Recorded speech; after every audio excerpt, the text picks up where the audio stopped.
संत मत धारा आपकी सेवा में प्रस्तुत।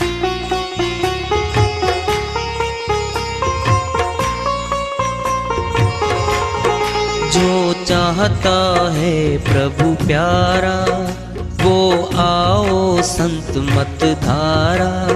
भक्ति भेद बता कर सारा, वो कर दे भव के पारा।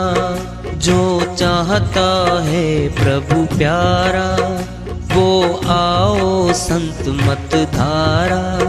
भक्ति भेद बता कर सारा, वो कर दे भव के पारा। जो चाहता है प्रभु प्यारा।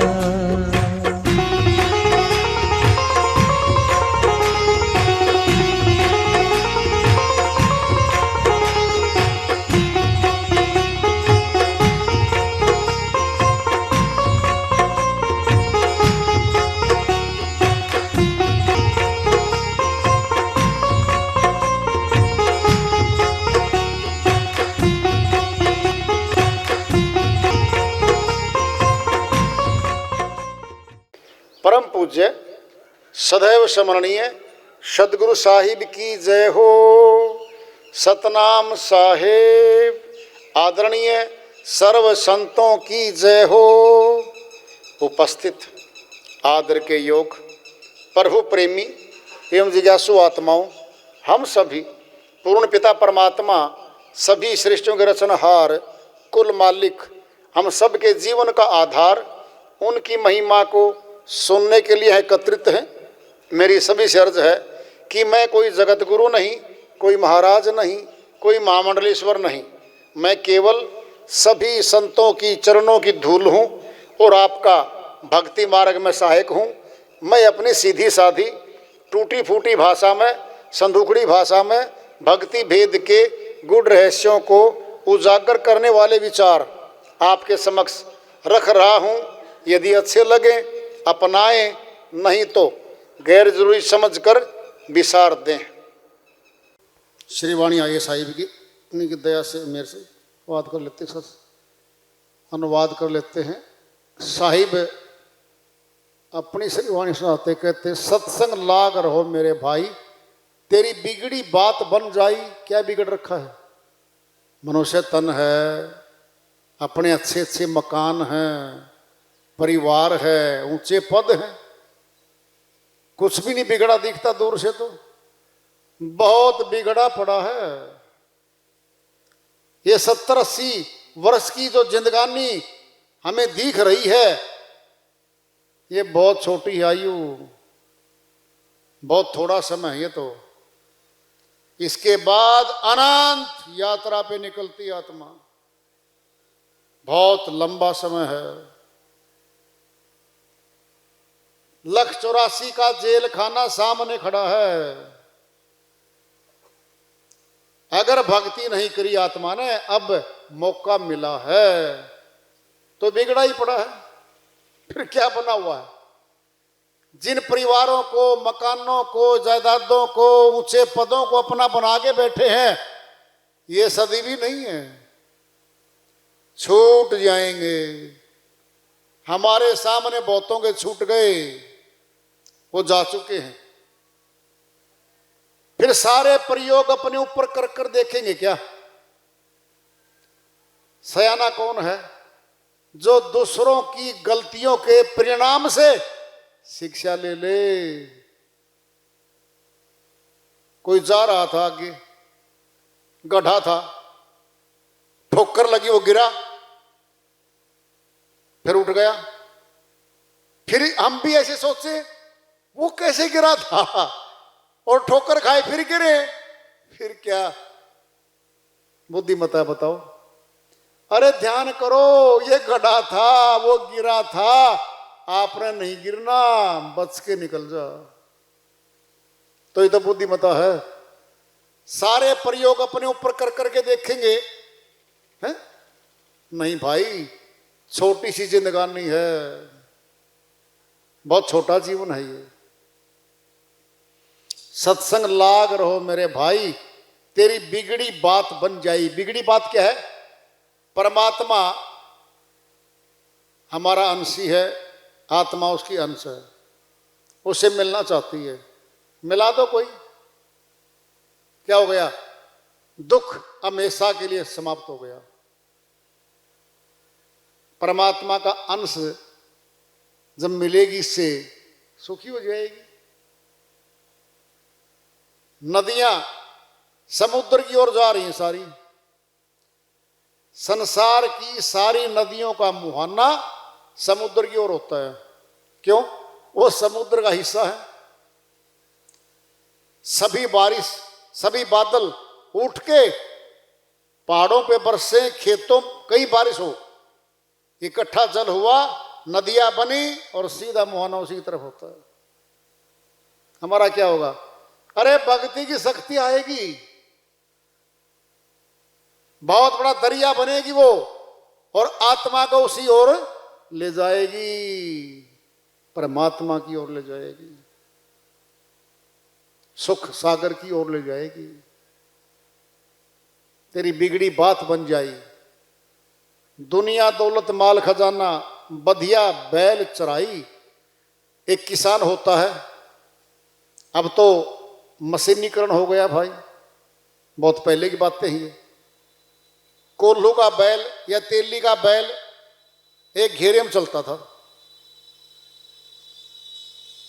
100 कोस बाट चल गया शाम तक, बंधा तो वही पाया, वो बंधक है, बांध रखा है, उसी में चलता पाया।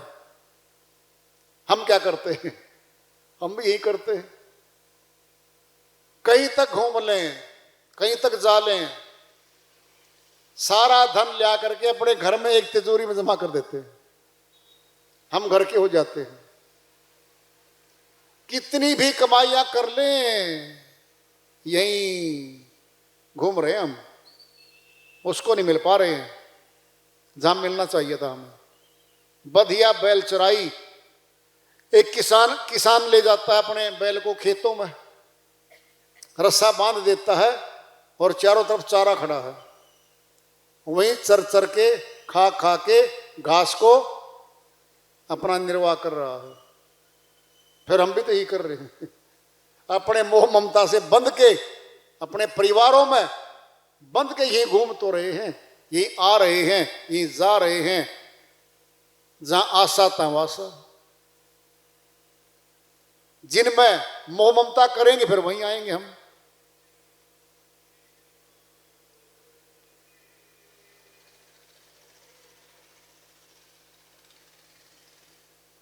दुनिया दौलत माल खजाना बधिया बैल चराई। जब ही बजेगा काल का डंका, खोज खबर नहीं पाई। आज राजा हो, कितना बड़ा सेठ साहूकार हो, कितना ही बड़ा बलशाली हो, जब यमदूत आते हैं, इस कोठी में दाखिल होते हैं, आंखें बंद, जबान बंद, कान बंद, न बता सकते किसी को। अंदर ही कोटा पीटी शुरू करते हैं यम के दूत, आत्मा को खींच के निकाल लेते हैं, ले जाते हैं यहां से। क्या अहंकार है ये? जितने भी अहंकार हैं वो सब धूल धूल कर देते हैं यम के दूत, मिट्टी में मिला देते हैं, वो निकालते हैं। ऐसी भक्ति करो घट माही, छोड़ कपट चतुराई। कपट को त्याग के, ईर्ष्या को त्याग के, निंदा को त्याग के, साफ होके हृदय से ऐसी भक्ति करो घट माही। भीतर कह रहे हैं, भक्ति बाहर नहीं कह रहे, भीतर। दृष्टांत पिंड में ले लो, एक किसान है, खेती बाड़ी करता है, सारी फसल घर से बाहर है, और खेत में निकाल ली, कणक निकाल ली, गेहूं निकाल ली, धान निकाल लिए, खेत में निकाल ले हैं। घर आके कोठे में लाके थोड़ी निकाल लेगा, वो तो बहुत दूर तक फैला हुआ खेत, कई बीघे है, वहीं निकाल के भूसा अलग कर लेता है, सार सार अलग कर लेता है, फिर खेत में रहने दे उसको। उपज को, अनाज को खेत में पड़ा रहने दें क्या? नहीं, घर लेके आएंगे। कहाँ लाएंगे? घर। फिर अपना बन गया। फिर भक्ति भी तो घर लाएंगे, घट में अंदर ही तो लेके आएंगे। इसीलिए संतों ने कह दिया घट माही, घट में सेवा बंदगी और आधीनी सहज मिले गुरु भाई। सेवा में आ जाएंगे, साहिब की बंदगी करेंगे, भक्ति करेंगे, छोटा बन के चलेंगे हम सहज में ही, सहज बिल्कुल आसानी से मिले गुरु भाई। देहधारी गुरु भी मिल जाता है और विदेही गुरु भी मिल जाता है। कह रहे साहिब, कहे कबीर सुनो भाई साधो, सतगुरु यूं समझाई। कहते भाई यूं समझा रहा गुरु, यह दुनिया दिन चार दहाड़े, रहो अलख लो लाई। क्या दहाड़ना? ढोल तमाशे हो रहे हैं, बड़े बड़े ऊंचे ऊंचे संगीत चल रहे हैं, किसी चीज के नाम पे भाई कुछ हो रहा है और लोग खुश हो रहे हैं, खूब गाजे बाजे हो रहे हैं, खूब आवाजें हो रही हैं। साहिब क्या कहते? उस आवाज में मत फंसो, रहो अलख लो लाई। अलख पुरुष को परमात्मा से लो लगा लो, प्राप्त कर लो। उस भीड़ में, उस शोर में कुछ नहीं रखा। 4 दिन का 10 दिन का तमाशा है वो। आत्मा का कुछ नहीं मिलता उससे, मन को मिलता है, मनोरंजन मिलता है उससे। सत्संग का बहुत बड़ा लाभ बताया संतों ने। दृष्टांत लो, पिंड में एक बार एक चोर था, उसका पुत्र भी चोर था। तो बाप चोर बोला अपने पुत्र को, बेटा जहां सत्संग हो रहा हो ना, कभी नहीं सुनना और कान में उंगली डाल लेना। जब वहां से गुजरोगे तो कहता ठीक है पिताजी। कुछ दिन के बाद उसका पिताजी गुजर गया, वह चोर निपुण हो गया चोरी में। चोरी करने के लिए जा रहा था, उसको प्यास लगी। रास्ते में एक जगह सत्संग हो रहा था और बाहर पीने की प्याऊ थी। चोर को प्यास लगी, उसने कान में उंगली डाल ली थी गुजरते समय। जब प्यास लगी तो उंगली बाहर निकाल ली, पानी पिया अंजुली से। इतनी देर में वक्ता अंदर से बोल रहा था कि भाई भूत प्रेत देवी देवताओं की परछाई नहीं पड़ती, इनकी परछाई नहीं हुआ करती। ये शब्द उसके कान में डल गए। पी के पानी चल पड़ा। उसको क्या पता था क्या होना आगे जा करके। सुदूर निकल गया। रात को एक राजमहल में, राजा के राजमहल में दाखिल हो गया। राजा जी गए हुए थे सैर पे, देखने के लिए जनता में कोई दुखी तो नहीं है। और रानी सोई हुई थी। उसका रानी हार बहुत जेवर रखे थे, चोरी कर ली। अच्छे से माल गठरी बांध के निकल लिया।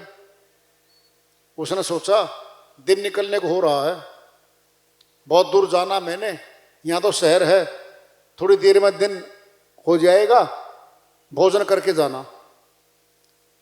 पेड़ के नीचे कोई जगह करके निश्चित वहां दबा के गठरी को निशानी करके शहर में चला गया और एक दुकान में बैठ गया। कुछ तो मिलेगा खाने को। उधर से रानी जग चुकी थी। रानी हार संभाला, जेवरात संभाले, सब चोरी। मुनादी हो गई इस पहल में। राजा जी आ गए, पुलिस सेना सब हाजिर हो गए। भाई ढूंढो, कोई बाहर का मिलेगा, अपने यहां का चोरी नहीं कर सकता। सैनिक घूम गए सारे शहर में। उससे पूछा, भाई साहब आप कहां से हो? जी मैं तो बाहर का हूं। पकड़ लिया और पकड़ के राजा जी के सामने पेश कर दिया। कहता भाई चोरी की है, माल बरामद करवा दे। जी मैंने चोरी नहीं की। उसकी पिटाई शुरू हो गई।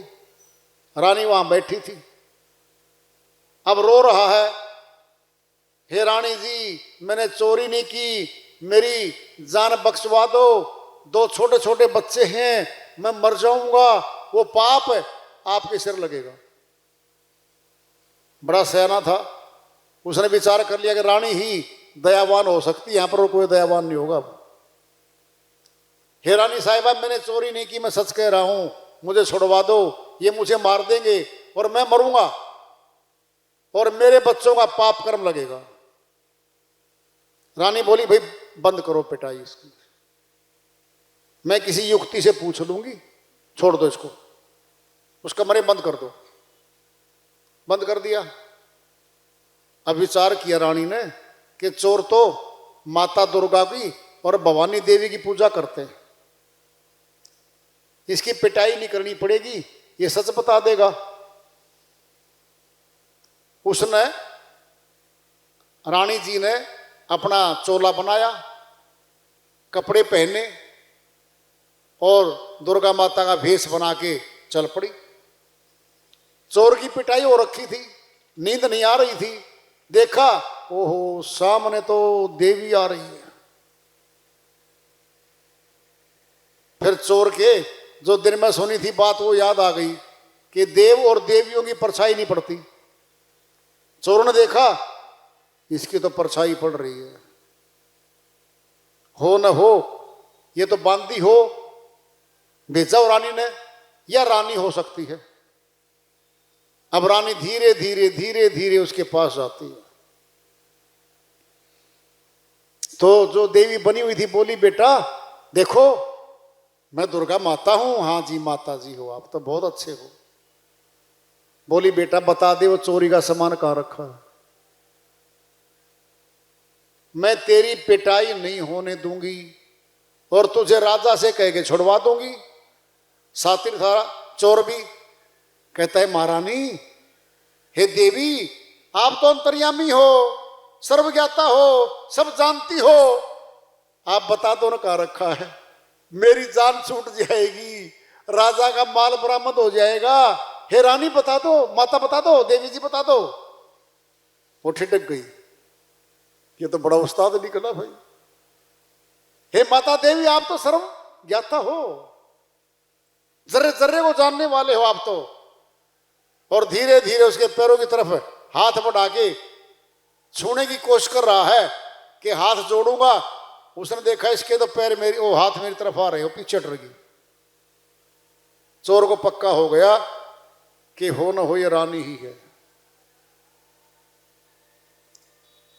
फिर बोली, भाई बता दे मैं छुड़वा दूंगी। कहता, हे देवी माता मैंने चोरी की ही नहीं, झूठा फंसा रखा है, छोटे छोटे बच्चे मेरे वो मरेंगे और इस रानी के, जो रानी है इस राजा की, सारा पाप कर्म उसके लगेगा। वो खुद रानी थी, वो सुन रही थी, कांप गई, बड़ा गलत हो गया। देवी के सामने तो चोर झूठ बोल ही नहीं सकता, ये तो निरपराध है। सुबह हुई, राजा को बुलाया, हे राजा ऐसे ऐसे मैंने चेक कर लिया, परीक्षण इसकी परीक्षा ले ली है, इसने चोरी नहीं की है, आप छोड़ दो इसको। छोड़ दिया। अब चोर तो चल पड़ा, वहां से जहां रखा था माल निकाल लिया, अपने घर आता है, सारा किस्सा घरवाली को बता दिया कि मैं आज बचा हूं। किस कारण से? वो सत्संगी जो सत्संग सुना रहा था अंदर, पिताजी ने कहा था कि जहां सत्संग हो रहा हो कानों में उंगली डाल लेना, सत्संग मत सुनना, लेकिन मैंने सुन लिया आज। उसने बताया था कि देवी और देवों की परछाई नहीं पड़ती। इस 1 मिनट के सत्संग से मेरी जान बच गई आज। कहता फिर क्या करो, आज के बाद चोरी बंद, चलो मेरे साथ। जहां मैं से गुजरा था, पति पत्नी चले गए वहां पे, वो प्रचारक अंदर बैठा था, पैर छुए, उसके पास मिठाइयां फल वगैरह ले गए वो, कि जी आपका धन्यवाद। किस बात का धन्यवाद भाई? सारा किस्सा बता दिया और बता दिया जी आज के बाद चोरी नहीं करूंगा, मैं छोड़ दी मैंने। उसके पास शरणागति हो गया, उससे नाम दीक्षा ले ली, पति पत्नी भक्ति करने लग गए और भगत बन गए।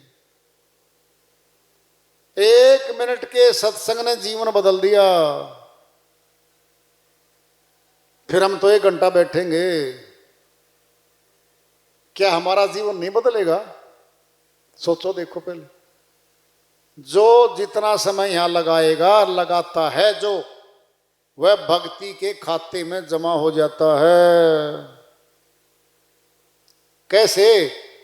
साईं बताएंगे अभी। संगत कीजिए साधु की, साहिब आवे याद, लेखे में सोई घड़ी और बाकी है बर्बाद। कबीर साहिब अन्य श्रीवाणी में कहते हैं, संगत कीजिए साधु की, क्या होगा? साहिब आवे याद, परमात्मा याद आ रहा आपको तो। लेखे में सोई घड़ी, लिख दी गई है वो घड़ी आपके खाते में, और बाकी है बर्बाद। ये भक्ति के खाते में लिखी गई है घड़ी तो हमारी, ये तो मिलेगी हमें, क्योंकि हम अपने घर के कार्य नहीं कर रहे यहां पर। उस मालिक की याद में, सिमरण में, चाहत में यहां आए हैं, तो मिलेगा, इसमें तो कोई संशय नहीं है।